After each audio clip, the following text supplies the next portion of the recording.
Poverty is more than just a lack of financial resources. It is a constant battle that affects every aspect of life. It strips away opportunities, limits access to basic needs, and weighs heavily on the shoulders of those who experience it.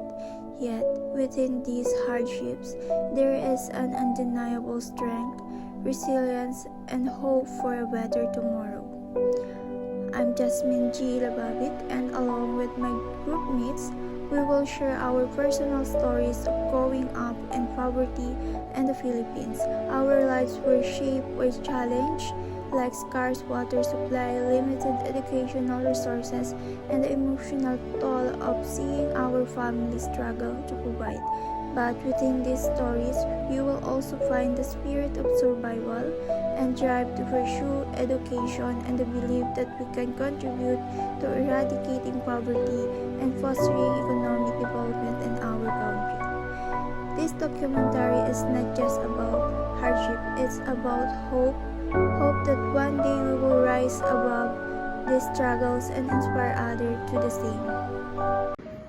I'm Rechel Bustamante, 20 years old from the Philippines.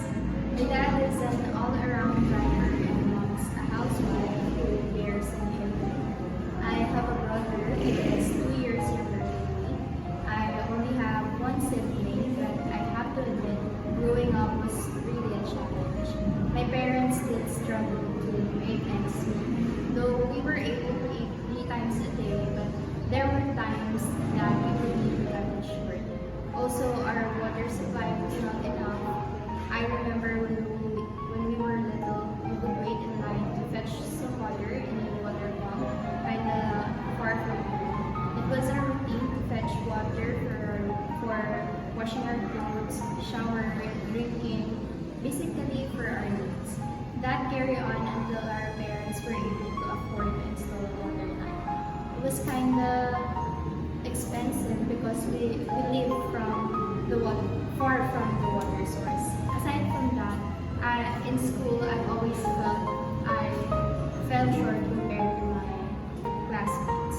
Don't get me wrong, I always be grateful for all the things my parents provided me.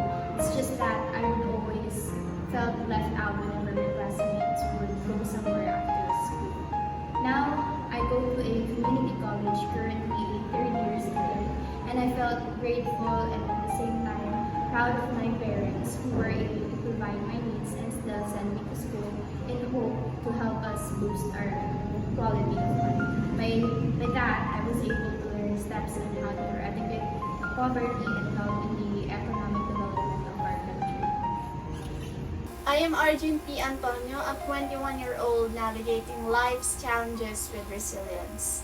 Growing up in a household where my father is a full-time farmer and my mother works as a factory worker, I witnessed firsthand the struggle to make ends meet. I have one sibling who is 3 years younger than me.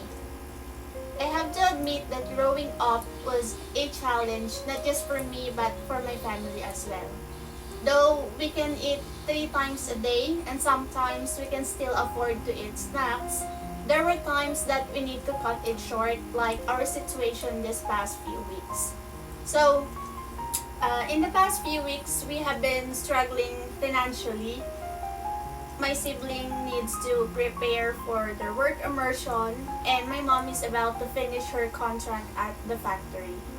We even reached a point where we didn't know what we would eat.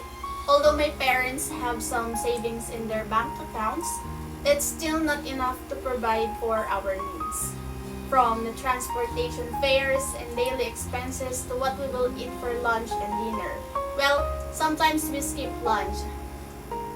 Despite the challenges we've faced in the past few weeks, my parents still prioritize our needs as siblings when it comes to our education. They are the kind of parents who, even when they have nothing left for themselves, they ensure that they can provide for me and my sibling. Especially regarding education. This is one of the reasons why I am proud to have them as my parents.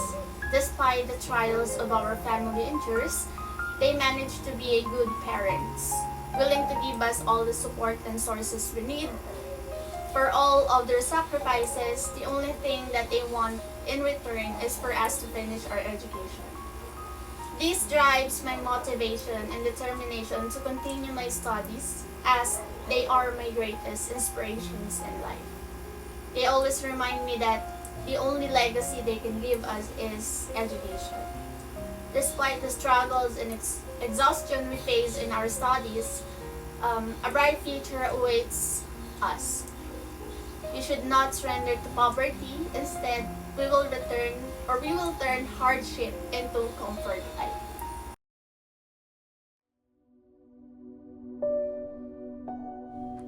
As we conclude this documentary, we hope the stories we've shared have shed light on the realities of poverty.